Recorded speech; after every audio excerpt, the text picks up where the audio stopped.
रुलाना सबको आता है और हंसाना भी सबको आता है। रुलाकर जो मना ले वो बाबा हैं, और रुलाकर जो खुद भी रो पड़े वो माँ है। न जाने क्यों हम जब भी अपने ऑफिस से, यूनिवर्सिटी से या स्कूल से घर जाते हैं तो हमारी निगाहें माँ को तलाश करती हैं।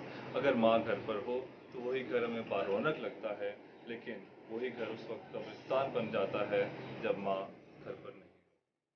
क्योंकि माँ सबकी जगह ले सकती है, मगर माँ की जगह कोई नहीं ले सकता। Alright, today I would love to share a story with you guys. एक बच्चा जिसके वालिद का 2 माह की उम्र में इंतकाल हो जाता है, उसे उसकी अकेली माँ निहायत ही लाडों से, प्यार से, उसके नाज नखरे उठाकर अपने इकलौते बेटे को परवरिश करती है। जब वो बेटा बड़ा होने लगता है तो उसे एहसास होता है कि उसकी माँ की तो एक आंख ही नहीं है, जिसकी वजह से उसकी माँ बदसूरत दिखती है। वो अपनी माँ का मजाक उड़ाना शुरू हो जाता है, अपनी माँ को मनहूस कहता है, उसे बुरा भला कहना शुरू हो जाता है। हत्ता कि अपनी माँ से नफरत का ये आलम है कि वो स्कूल जाते हुए भी अपनी माँ को अपने साथ नहीं लेकर जाता। क्यों?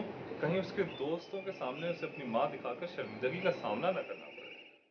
वक्त गुजरता गया, बच्चा जवान हो गया और उसकी शादी हो गई। माँ की जिल्लत में मजीद इजाफा हो गया, क्योंकि उस बच्चे की बीवी और वो बच्चा दोनों मिलकर उसकी माँ को बुरा भला कहते थे। उसकी माँ की एक आंख ना होने की वजह से उसे मनहूस कहते थे और उसका मजाक उड़ाते थे।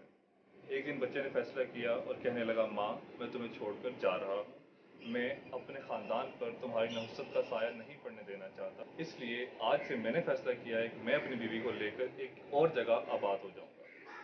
उसकी माँ रोती है, बिलखती है कि मेरा तुम्हारे सिवा कोई भी नहीं है, मुझे छोड़कर मत जाओ मेरे शहजादे। मगर बेटा अपनी बीवी को लेकर और माँ को छोड़कर एक नई जगह आबाद हो जाता है। कुछ अरसा तो माँ बर्दाश्त करती है अपने बेटे की जुदाई, उसकी जुदाई में रोती है, खून के आंसू रोती है, अपने रब से दुआएं मांगती है, मगर बेटा नहीं आता। एक वक्त आता है, थक हार कर, अपनी ममता के हाथों मजबूर होकर वो माँ अपने बेटे के घर चली जाती है। मगर उसे मालूम होता है कि उसका बेटा अपने घर में मुझे कोई जगह नहीं देगा, इसलिए वो क्या करती है, अब सिर्फ रोज़ अपने बेटे को एक नज़र देखने के लिए बेचारी छुप छुप कर, जब उसका बेटा सुबह दफ्तर जा रहा होता है, उसे देखती है, अपनी आंखों की प्यास बुझाती है और उसको दुआएं देती है। कुछ अरसे तक उस रब उस बेटे को एक बेटे से नवाजता है। माँ अब अपने पोते को देखने के लिए तरस रही होती है। माँ क्या करती है? माँ एक फूल लेती है, एक चॉकलेट लेती है और अपने बेटे के घर चल देती है। बेबस माँ अपने बेटे के घर जब पहुँचती है, दरवाज़ा खुलता है तो पोता दरवाज़ा खोलने आता है। पोते को देखकर माँ की आंखों में आंसू आ जाते हैं, लेकिन उस एक आंख वाली औरत को देखकर पोता चीख उठता है और डर कर वापस अपने बाबा के पास भागता है। जब उसके बाबा बाहर आते हैं, यानी कि उस माँ का बेटा बाहर आता है, तो उसकी अपनी माँ को देखकर वो सीखपा हो जाता है, गुस्सा करता है, कहने लगता है, मनहूस औरत, मैं तुमसे अपनी जान छुड़वा कर यहाँ आया, तुम यहाँ भी मेरे पीछे चली आई?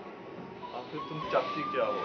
मेरा पीछा छोड़ दो और दफा हो जाओ यहाँ से। माँ रो रही होती है कि बेटा जोश में आकर, गुस्से में आकर अपनी माँ के, बूढ़ी माँ के मुंह पर एक थप्पड़ रसीद करता है और कहता है, दफा हो जाओ यहाँ से। माँ अपनी आंखों में आंसुओं की बारिश लेते हुए वापस चली जाती है। कुछ ही अरसे के बाद बल्कि उस बेटे को एक खत मौसूल होता है और उसे एक खबर मौसूल होती है कि उसकी माँ मर चुकी है। बेटे को माँ की फौतगी का, उसके मरने का दुख नहीं होता। बेटा खत पढ़ता है, देखता है उसमें क्या लिखा हुआ है, देखता हूँ। जब वो खत पढ़ता है, उसे खोलता है, उसमें लिखा होता है, मेरे बेटे, मेरे जिगर के टुकड़े, मेरे शहजादे, मेरे लाल, तुम्हारी माँ इस दुनिया से जा चुकी है। मेरे बेटे, मुझे मालूम है कि मेरी एक आंख नहीं है, जिसकी वजह से तुम मुझसे नफरत करते थे, मगर आज मैं तुम्हें एक ऐसी बात बताना चाहती हूँ जो मैंने सारी ज़िंदगी तुमसे छुपाई है। तुम 8 माह के थे जब तुम खेल रहे थे और खेलते खेलते तुम्हारी आंख में एक खिलौना लग गया। तुम्हें बहुत तकलीफ हो रही थी और मुझसे ये तकलीफ बर्दाश्त ना हुई। मैं तुम्हें डॉक्टर के पास लेकर गई तो डॉक्टर ने बताया, इस बच्चे की ये आंख ज़ाया हो चुकी है। मेरे बेटे, वो मेरे लिए सबसे ज़्यादा तकलीफ दे मरहला था। डॉक्टर ने कहा, अब तुम्हारा बेटा इस आंख से कभी देख नहीं सकेगा। इसका सिर्फ एक ही हल है कि कोई अपनी आंख इसको दे दे।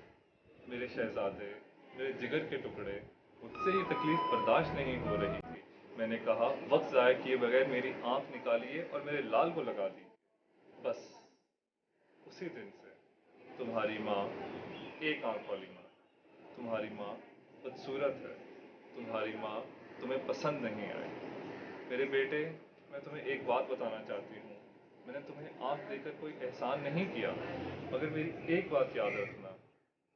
ماں بدصورت تو ہو سکتی ہے مگر ماں منحوس نہیں. یہ خط پڑھنا تھا کہ وہ بچہ چیخ و پکار کر اٹھا، مگر اب اس چیخ پکار کا کوئی فائدہ نہیں تھا، کیونکہ ماں بہت دور جا چکی، اتنی دور کہ اس بچے کی چیخ و پکار بھی نہیں سن سکتی. My dear brothers, if you are blessed with your mothers, please, you need to take care of them. Because ماں آج ہے تو کل نہیں. آپ اس ماں کی اہمیت کا اندازہ اس بات سے لگا سکتے ہیں کہ میرے رب نے اس کے پاؤں تلے جنت کو بچھا دیا. اس کو ایک مرتبہ دیکھنے سے، ایک without paying a single penny, ماں کو ایک دفعہ دیکھا ایک مقبول حج کا ثواب. یار کتنی عجیب بات ہے. ہمیں جب بولنا نہیں آتا تھا تو وہ ہماری ماں ہمارا ہر لفظ سمجھ جاتی تھی. میرے بچے کو تکلیف ہو رہی ہے، میرے بچے کو اس چیز کی ضرورت ہے، وہ سمجھ جاتی تھی. اور آج جب ہم بول سکتے ہیں تو ہم کیا بولتے ہیں؟ جاؤ ماں، تم ہماری بات نہیں سمجھو گی، تمہاری سمجھ سے باہر کی ہیں یہ چیزیں. میرے بھائیوں، جسم روتا ہے مگر روح نہیں روتی.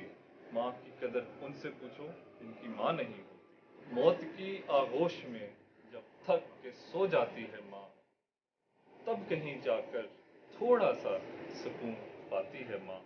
ارے روح کے رشتوں کی گہرائیاں تو دیکھیے. چوٹ لگتی ہے ہمارے، تڑپتی ہے ماں. ہڈیوں کا رس پلا کر اپنے دل کے چین کو، کتنی ہی راتیں خالی پیٹ سو جاتی ہے ماں. کب ضرورت ہو میرے بچے کو بس اتنا سوچ کر، جاگتی رہتی ہیں آنکھیں اور سو جاتی ہے ماں. زندگی کے سفر میں اور گردشوں کی دھوپ میں جب کوئی سایہ نہیں ملتا تو یاد آتی ہے ماں. ارے پیار کہتے ہیں کسے، کوئی ان بچوں سے پوچھے جن کی مر جاتی ہے ماں. پلیز